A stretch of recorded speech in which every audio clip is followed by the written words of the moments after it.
हाँ, तो वही हम लोग इम्पोर्टेंट फार्मूला सब जो है वो देख रहे थे, जो कि न्यूमेरिकल बनाने के लिए ज़रूरी है। ठीक है, तो न्यूमेरिकल बनाने के लिए जो भी फार्मूला हम लोगों को ज़रूरी है उसको वही हम लोग देख रहे हैं। तो इसमें E is equal to H nu है, जहाँ पे न्यू जो है वो फ्रिक्वेंसी ऑफ लाइट है, एच प्लैंक्स कांस्टेंट है, एच की वैल्यू 6.626 इंटू 10⁻⁻34 जूल सेकेंड। ठीक है, तो वो होता है। तो इस तरह से जो भी लाइट है, लाइट फोटोन से मिलकर बना हुआ है, तो हर एक फोटोन की एनर्जी को कैलकुलेट करने के लिए एच न्यू यूज करते हैं। ठीक है, अब फ्रीक्वेंसी और वेवलेंथ के बीच का रिलेशन क्या होता है, तो C is equal to nu lambda, जहाँ पे C की वैल्यू है 3 इंटू 10⁸ मीटर पर सेकेंड और न्यू फ्रीक्वेंसी है, लैम्डा वेवलेंथ है। ठीक है, तो जहां पे अगर हमको जैसे कि लाइट का वेवलेंथ दिया हुआ हो और बोले कि उसकी एनर्जी कैलकुलेट करो, तो क्या करेंगे, इस वाले फॉर्मूला से फ्रीक्वेंसी कैलकुलेट कर लेंगे। सी की वैल्यू जो है वो 3 इंटू 10⁸ डाल देंगे और जो वेवलेंथ जो दिया हुआ है वो डाल देंगे, तो फ्रीक्वेंसी आ जाएगा। तो फ्रीक्वेंसी जब जैसे ही उसकी वैल्यू आ गई तो क्या कर देंगे, E is equal to H nu में उस वैल्यू को पुट कर देंगे। तो एनर्जी जो है वो हम कैलकुलेट वैसे कर सकते हैं। ठीक है, तो इस तरह से जो है ये क्वेश्चन इससे रिलेटेड हो सकता है। फिर इसके अलावा जो है, जब भी फोटो इलेक्ट्रिक इफेक्ट होता है, फोटो इलेक्ट्रॉन्स जब निकलता है, तो उसकी काइनेटिक एनर्जी क्या होगी, इसको कैलकुलेट करने के लिए क्या करते हैं, तो जो इनकमिंग लाइट है, जो लाइट इंसिडेंट होता है, उसमें उसकी एनर्जी में से घटाते हैं थ्रेशोल्ड एनर्जी को। तो ई क्या है, तो लाइट जो इनकमिंग लाइट है, जो लाइट इंसिडेंट हो रही है, ठीक है, उसकी एनर्जी, और ई नॉट जो है वो थ्रेशोल्ड एनर्जी है, दोनों का डिफरेंस देता है हमको kinetic energy of photo electron. तो ई की जगह पे एच न्यू है, ठीक है, और ई नॉट की जगह पे एच न्यू नॉट है, एच कॉमन ले लेंगे तो H into new minus new not. ठीक है, तो अगर मान लो जैसे कि जो लाइट इनकमिंग लाइट है उसकी फ्रीक्वेंसी दी हुई है और जो थ्रेशोल्ड फ्रीक्वेंसी दी हुई है, बोलेगा कि फोटो इलेक्ट्रॉन का की काइनेटिक एनर्जी को कैलकुलेट करो, तो ये वाला फॉर्मूला का इस्तेमाल कर सकते हैं। या फिर एनर्जी के टर्म में अगर दिया होगा तो यहाँ पे इस्तेमाल कर सकते हैं, इस फॉर्मूला का इस्तेमाल कर सकते हैं। ठीक है, तो इससे रिलेटेड कोई भी क्वेश्चन हो सकता है। अब जैसे कि काइनेटिक एनर्जी इक्वल टू हम जानते हैं हाफ एम वी स्क्वायर होता है। ठीक है, तो मान लो इलेक्ट्रॉन की बात करता है तो हाफ एम, तो मास ऑफ इलेक्ट्रॉन हमको पता होगा, तो हो सकता है उसमें स्पीड को, वी को कैलकुलेट करने के लिए बोल दे। ठीक है, तो v को जब कैलकुलेट करने के लिए बोलेगा तो यहाँ से कैलकुलेट कर सकते हैं। अब मान लो जैसे कि अगर हमको लाइट जो इनकमिंग लाइट है उसकी एनर्जी पता है, थ्रेशोल्ड एनर्जी पता है, ठीक है, तो बोलेगा कि जो इलेक्ट्रॉन है, जो फोटो इलेक्ट्रॉन जो निकलेगा उसकी वेलोसिटी को निकालो, उसकी स्पीड को निकालो। तो क्या करेंगे, यहाँ पे ई दिया ही हुआ है, ई नॉट दिया ही हुआ है, काइनेटिक एनर्जी के जगह पे डालेंगे half m v square, mass of electron हमको पता है 9.1 इंटू 10⁻⁻31 kg। ठीक है, और तो वी स्क्वायर वहां से वी जो है निकाल लेंगे। ठीक है, तो क्वेश्चन जो है वो इससे बहुत सारा इससे रिलेटेड करके पूछा जा सकता है। ठीक है, तो इसीलिए फॉर्मूला को अच्छे से दिमाग में रखना, फिगर आउट करके रखना है, ताकि जहां पे जिसके रिक्वायरमेंट हो वहां पे उसको अप्लाई किया जा सके। फिर इसके बाद जो है वो हाइड्रोजन जो एटम होता है उसके लिए रेडियस का formula r n is equal to n square a nought होता है हाइड्रोजन के लिए, जहाँ पे एन क्या है, तो एन जो है वो ये उसका प्रिंसिपल क्वांटम नंबर होता है, जैसे कि उसमें एन इज इक्वल टू 1 मतलब पहले ऑर्बिट के लिए, एन इज इक्वल टू 2 दूसरे ऑर्बिट के लिए। ठीक है, तो और ए नॉट की वैल्यू क्या होती है, तो 52.9 पिकोमीटर, और एक पिकोमीटर में 10⁻⁻12 मीटर होता है, नैनोमीटर में 10⁻⁻9 मीटर होता है, एंगस्ट्रॉम में 10⁻⁻10 मीटर होता है। ठीक है, तो इस तरह से, और ये r n is equal to n square a nought by z, ये होता है हाइड्रोजन लाइक एटम्स के लिए। ठीक है, हाइड्रोजन लाइक एटम्स के लिए, तो हाइड्रोजन लाइक एटम्स मान लो जैसे Li2+, Li2+ अगर करते तो उसमें से 2 इलेक्ट्रॉन निकल गया तो Li में 1 इलेक्ट्रॉन बचा, तो वैसे केस में वो हाइड्रोजन लाइक एटम हो गया। ठीक है, तो अब जैसे कि वहां पे तो हाइड्रोजन लाइक एटम्स के लिए n square a nought by z है, तो एन तो हो गया वो नंबर ऑफ ऑर्बिट हो गया, ए नॉट की वैल्यू हमको पता ही है, और जेड क्या है, एटॉमिक नंबर, जो हाइड्रोजन लाइक एटम होगा उसका एटॉमिक नंबर है जेड, तो वो डाल देंगे तो हमको उसका रेडियस कैलकुलेट कर सकते हैं। अब ये है ई एन, ई एन मतलब किसी पर्टिकुलर ऑर्बिट में अगर जो इलेक्ट्रॉन अगर है तो उसकी एनर्जी क्या है वो कैलकुलेट करना है। तो ये फॉर्मूला जो है बताया गया था -2.18 इंटू 10⁻⁻18 बाई n स्क्वायर, ठीक है। तो वो होता है हाइड्रोजन एटम के लिए। तो वहां पे जो 2.18 इंटू 10⁻⁻18 है, वो उसको बोलते हैं रेडबर्ग कांस्टेंट बोलते हैं, ठीक है। तो इसीलिए En is equal to -RH divided by n square है, ठीक है। और इसी RH की वैल्यू जो है वो इतना के बराबर है, 2.18 इंटू 10⁻⁻18। इसीलिए लिखा जाता है एनर्जी किसी भी ऑर्बिट में इलेक्ट्रॉन का जो होगा उसके लिए फॉर्मूला लिखा जाता है -2.18 इंटू 10⁻⁻18 बाई n स्क्वायर। ये हाइड्रोजन एटम के लिए, ठीक है।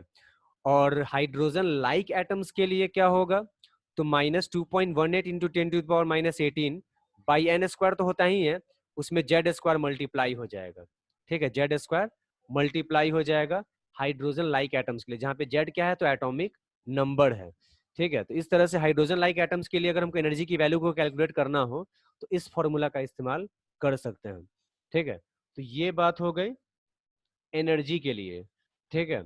तो अब उसके बाद जो है वो आते हैं नेक्स्ट फॉर्मूला पे आते हैं, लैम्डा डी ब्रॉगली वेवलेंथ।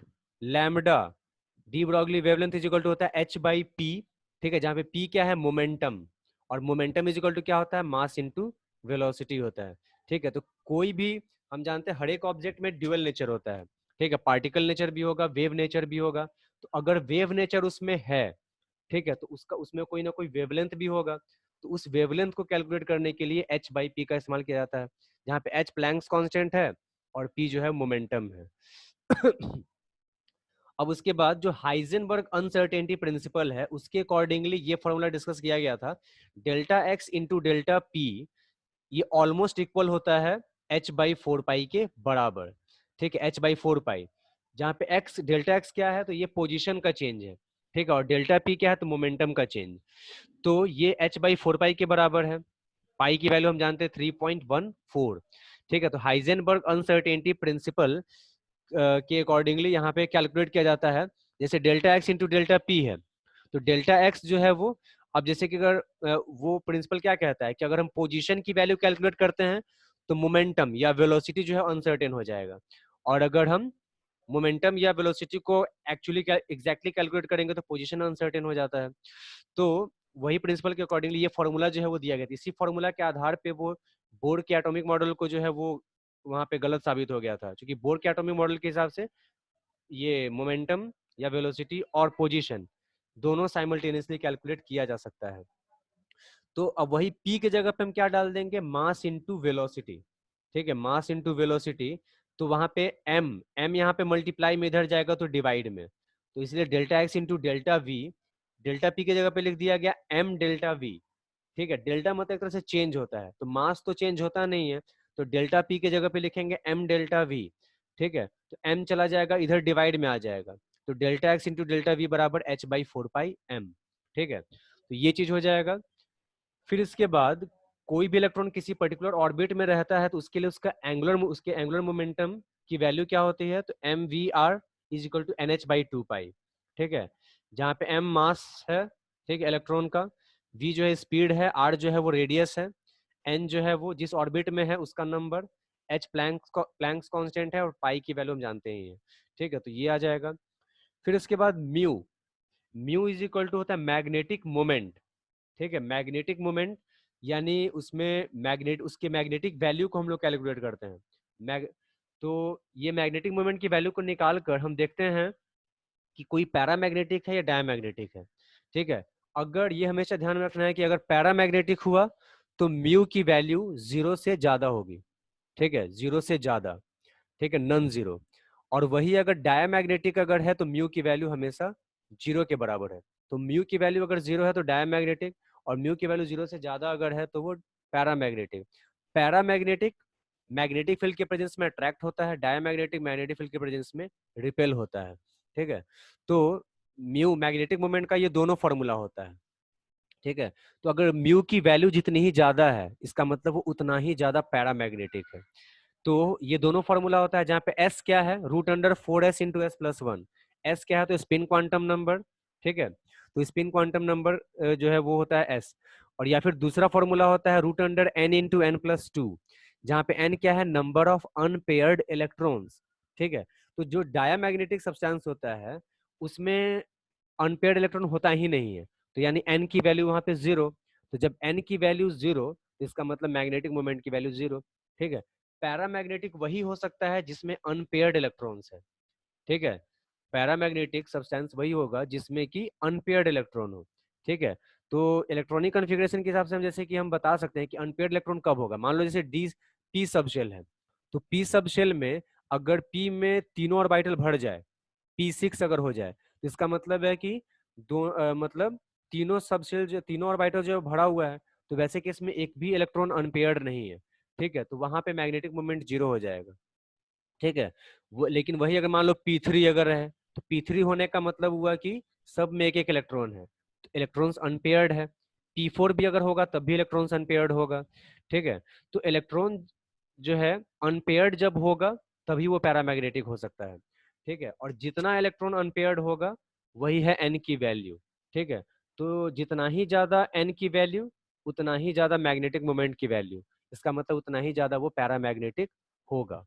ठीक है। तो इस तरह से जो है मैग्नेटिक मोमेंट जो है वो डिसाइड करेगा कि कोई चीज पैरामैग्नेटिक है या डायमैग्नेटिक है। पैरामैग्नेटिक भी अगर है तो कितना ज्यादा पैरामैग्नेटिक है कि कम है। ठीक है। तो वो चीज है इसका। तो ये मैग्नेटिक मोमेंट के हिसाब से जो है वो हम लोग डिसाइड कर सकते हैं। फिर इसके बाद जो है वो आते हैं एक फॉर्मूला जो है इसका, इसको ध्यान देना है, इसको हम लोग जो है इसका डिस्कस इसको नहीं किए थे। ये वाला फॉर्मूला जो है जो बोले थे कि जो कुछ बचा हुआ टॉपिक है उसको हम लोगों को डिस्कस करना है फॉर्मूला वाला, तो यही इसमें से एक टॉपिक है। ये बताया गया था कि जब भी इलेक्ट्रॉन अगर जंप करता है एक ऑर्बिट से दूसरे ऑर्बिट में अगर जंप करता है, तो उसके इसमें एनर्जी में चेंज होता है। या तो जैसे कि अगर लोअर ऑर्बिट से अपर ऑर्बिट में अगर उसको जंप करना है तो एनर्जी को एब्जॉर्ब करता है, अपर ऑर्बिट से लोअर ऑर्बिट में अगर आता है तो उसको एनर्जी को रिलीज करना होता है। ठीक है। तो जो एनर्जी वो एब्जॉर्ब करता है या एनर्जी जो वो रिलीज करता है वो क्या होता है, तो दोनों ऑर्बिट के बीच में जो एनर्जी का डिफरेंस होता है उसके बराबर। ठीक है। ये ध्यान में रखना है। Delta E is equal to E F minus E I, मतलब फाइनली जिस ऑर्बिट में है उसकी एनर्जी माइनस इनिशियली जिस ऑर्बिट में था उसकी एनर्जी। ठीक है। उसका डिफरेंस हम निकाल देंगे, तो that will give us energy which is absorbed or which is released when electron jumps from one orbit to another orbit। जब भी ऑर्बिट इलेक्ट्रॉन एक ऑर्बिट से दूसरे ऑर्बिट में जंप करता है तो उस दौरान एनर्जी जो जो वो एब्जॉर्ब करेगा या एनर्जी जो वो रिलीज करेगा उसकी वैल्यू होती है क्या, डेल्टा ई। ठीक है। डेल्टा ई जो कि बराबर होता है ई एफ माइनस ई आई। तो वो फॉर्मूला जस्ट पीछे वाला फॉर्मूला रिकॉल करते हैं। ई किसी भी ऑर्बिट के में इलेक्ट्रॉन की एनर्जी को निकालने के लिए minus r h by n square करते हैं। ठीक है। यहाँ पे आर एच की वैल्यू क्या है 2.18 इंटू 10⁻⁻18। ठीक है। उसको रेडबर्ग कांस्टेंट बोलते हैं। तो यहाँ पे ई एफ के जगह पे लिखेंगे minus r h by n f square. ठीक है। फाइनल, ये फाइनल ऑर्बिट है ये, माइनस ई आई की जगह पे क्या लिखेंगे, minus r h by n i square. ठीक है। तो यहाँ पे माइनस माइनस क्या हो जाएगा, प्लस। ठीक है। तो अब लिख देंगे r h by n i square minus r h by n f square. दोनों में से आर एच को कॉमन ले लिए तो बचेगा 1/ni² माइनस 1/nf²। ठीक है। तो आर एच की वैल्यू हम जानते हैं 2.18 इंटू 10⁻⁻18। ठीक है। तो by into 1/ni² minus 1/nf²। ni क्या है, इनिशियली इलेक्ट्रॉन जिस ऑर्बिट में था, और nf क्या है, फाइनली इलेक्ट्रॉन जिस ऑर्बिट में है। ठीक है। तो ये हम निकाल सकते हैं इस तरह से कि क्या एनर्जी वो एब्जॉर्ब किया है या क्या एनर्जी रिलीज करेगा जब एक ऑर्बिट से दूसरे ऑर्बिट में जंप करेगा। ठीक है। तो ऐसे कैलकुलेट किया जा सकता है। अब उसके बाद जो है यहाँ पे क्या किया गया, डेल्टा ई की जगह पे लिख दिए एच न्यू। ठीक है। जो एनर्जी वो एब्जॉर्ब करेगा, जो एनर्जी वो रिलीज करेगा, तो एनर्जी की वैल्यू हम जानते हैं कि एच न्यू होता है। ठीक है। तो एनर्जी की वैल्यू एच न्यू होती है, तो डेल्टा ई की जगह पे लिख दिए एच न्यू। ठीक है। बराबर इतना हो गया। ठीक है। तो यहाँ से न्यू बराबर क्या हो जाएगा, एच चलाएगा इधर डिवाइड में, एच चलाया डिवाइड में, और एच की वैल्यू क्या होती है, तो 6.626 इंटू 10⁻⁻34। इसको जब कैलकुलेट कर लिया जाएगा तो ये आ जाता है 3.29 इंटू 10 टू द पावर 15, ठीक है, इंटू 1/ni² माइनस 1/nf²। तो ये हमको क्या दे देगा, फ्रीक्वेंसी, ठीक है। फ्रीक्वेंसी किसकी फ्रीक्वेंसी, जो रेडिएशन रिलीज हुआ या जो रेडिएशन एब्जॉर्ब हुआ उसकी फ्रीक्वेंसी क्या होगी, ठीक है। उसको अगर कैलकुलेट करने के लिए बोल देगा तो इस फॉर्मूला का इस्तेमाल कर देंगे, ठीक है। अगर ये इसको याद अगर ना भी अगर करें इस फॉर्मूला को, तो भी हम यहां से निकाल सकते हैं। ये फॉर्मूला अगर ध्यान में है तो क्या कर देंगे, डेल्टा ई के जगह पे एच न्यू डालेंगे, ठीक है। और न्यू जो है तो और एच को इधर ले आएंगे, ठीक है। तो वो वैल्यू कैलकुलेट कर देंगे तो हमको फ्रीक्वेंसी आ जाएगा। तो ये फॉर्मूला अगर ना भी याद करें तो भी चल सकता है, याद हो जाए तो खैर कोई बात ही नहीं है, ठीक है। तो यहाँ पे ये मेन फॉर्मूला है, इसी फॉर्मूला से ही लाया गया है ये वाला फॉर्मूला, ठीक है। तो इस तरह से ये हो जाएगा फ्रीक्वेंसी का फॉर्मूला, जो रेडिएशन रिलीज होगा या एब्जॉर्ब होगा उसकी फ्रीक्वेंसी क्या होगी, उसके लिए डायरेक्टली ये फॉर्मूला का इस्तेमाल हम लोग कर सकते हैं। तो थोड़ा टाइम सेव कर देगा, यही चीज इसमें हो जाएगा। अब देखो C is equal to nu lambda, ये C is equal to nu lambda, ये फॉर्मूला हम लोग जानते हैं। तो न्यू इज इक्वल टू क्या हो जाएगा, C/लैम्डा, ठीक है। तो न्यू के जगह पे क्या लिख दिए, C/लैम्डा लिख दिए, ठीक है। तो और इज इक्वल टू ये तो उतना ही रहेगा, ठीक है। इसी से अब हम आगे बढ़ रहे हैं, इस फॉर्मूला से अब आगे बढ़ रहे हैं। तो न्यू के जगह पे लिख दिए C/लैम्डा, ठीक है। C को अब हम इधर भेजते हैं, C इधर न्यूमरेटर में इधर आएगा तो डिनोमिनेटर में आ जाएगा, तो यहाँ पे C आ गया, ठीक है। और 1/लैम्डा बताए हुए wave number, wave number is equal to होता है रेसिप्रोकल ऑफ वेवलेंथ 1/लैम्डा, ठीक है। तो ये जो सिंबल जो देख रहे हैं ये किसका है, वेव नंबर का है, ठीक है। तो wave number is equal to 3.29 into 10⁻15 divided by C की वैल्यू को रख दिए 3 इंटू 10⁸, ठीक है। तो अब इसको कैलकुलेट करेंगे तो 1.09677 इंटू 10⁻7, ठीक है, इंटू 1/ni² माइनस 1/nf², ठीक है। ये मीटर इनवर्स है, मीटर इनवर्स, ठीक है। तो इस तरह से वेव नंबर का की यूनिट, वेव नंबर का यूनिट जो है वो मीटर इनवर्स, सेंटीमीटर इनवर्स वही होता है, ठीक है। वही सेंटीमीटर इनवर्स अगर रहता है तो 109677 होता है। यहाँ पे मीटर इनवर्स है तो 1.09677 इंटू 10⁻7, ठीक है।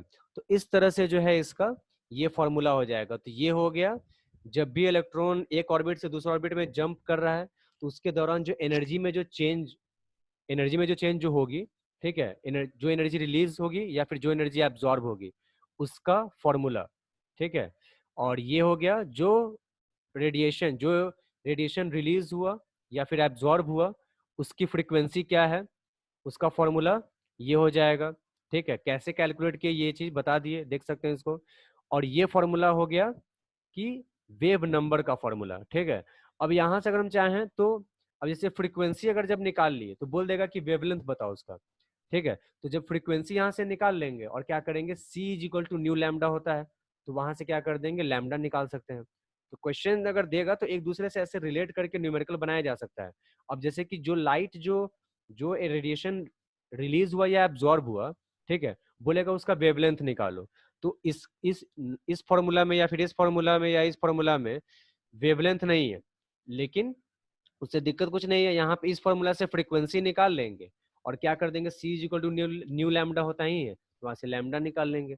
सी की वैल्यू तो कांस्टेंट है ही 3 इंटू 10⁸, तो वहां से ऐसे वेवलेंथ को कैलकुलेट किया जा सकता है, ठीक है। तो इस तरह से ये सारा फॉर्मूला का इस्तेमाल करके क्वेश्चन को जो है वो सॉल्व किया जा सकता है, ठीक है। जो भी ये सब फॉर्मूला, जितना भी फॉर्मूला बताया गया, ये सब सारे फॉर्मूला को दिमाग में रखना है, एकदम पूरा अच्छे तरह से दिमाग में रहना ही चाहिए।